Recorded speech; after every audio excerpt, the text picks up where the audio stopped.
What's up, everybody? It's your boy Ash here to talk about the animated series Star Wars The Bad Batch. So, what's this all about? Well, this is actually a really cool show, guys, because it follows this faction of clone troopers called the Bad Batch or Group 99, where they all have some kind of genetic disposition for something different. Like one of them has a genetic disposition for tracking and heightened sense of smell and things of that nature. Another one is really intelligent. Another one has enhanced strength. And another one has enhanced marksmanship and weaponry knowledge. These guys are all genetically different from the typical clones, so they're in their own little faction, their own little group, and they go on missions together. And this show is really cool because it follows the happenings of just after the Clone Wars and the very start and origins of the Galactic Empire. We get to see how the Galactic Empire comes to be and what happens to the clones when the Galactic Empire takes hold and starts its position of power.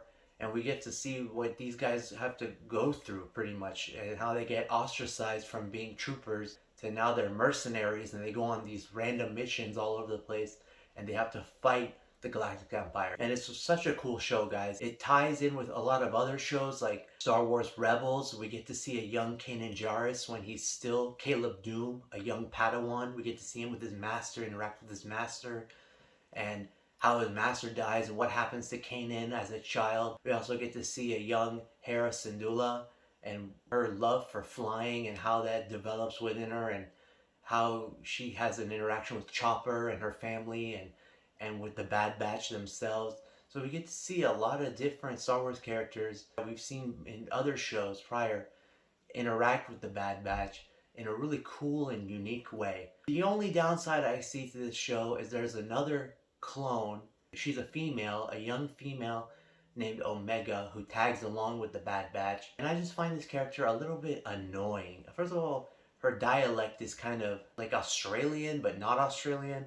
It's a little bit off. I don't know. It doesn't seem to match the other clones completely. And she's just really green. She's just very young and green, and she starts out not knowing how to do anything. But as the show progresses, she really comes into her own and really develops a lot more, and she becomes a strategist for the group. And it's cool to see her grow, but her character in general just kind of seems annoying to me a little bit. She's kind of like the moral compass, and I don't know, maybe I'm immoral, but I don't find her character to be that interesting in general. The Bad Batch, I'm with 100%. I'm down with those boys. I'll roll with them.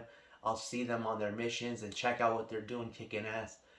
But Omega is kind of boring to me. But whatever, she comes with the package and it's a package deal.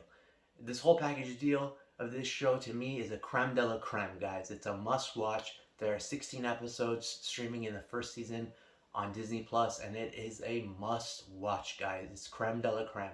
Definitely check it out if you haven't. If you have, I want to know what you guys think of this show. I hadn't even heard of this until recently. I know it just came out this year, but I hadn't heard of it at all, and I'm glad I did because it is sick, guys. I love it so far. If you guys have seen it, let me know what you guys think of it. I'm dying to know. And if you haven't seen it, let me know if you've heard of it and you want to see it. I'm curious to know if you guys have heard of this show because I hadn't. Make sure you guys like and subscribe. Alright, guys. I'll check you on the next According to Ash.